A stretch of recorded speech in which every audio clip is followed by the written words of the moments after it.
This is my latest Dt125R project, and as you can see, the bike has seen a lot better days. So this bike come to me with no V5. I don't have a title for the bike. It has got numbers in the frame and in the engine. So with that in mind, I'm going to just turn this bike into a field bike. This project I'm going to name the Dt125R Redbull project, and you'll see why later on in the video. Unfortunately, due to lack of storage, this bike was kept outside for some time and it ended up with water getting down into the engine and it seized the crank.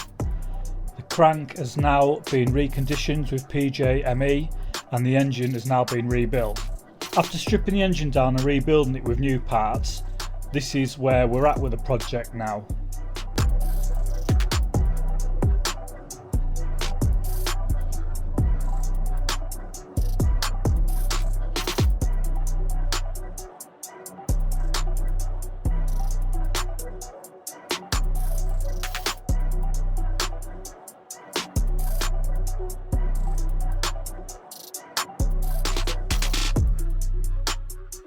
If you want to see more of this project, don't forget to subscribe and hit the bell.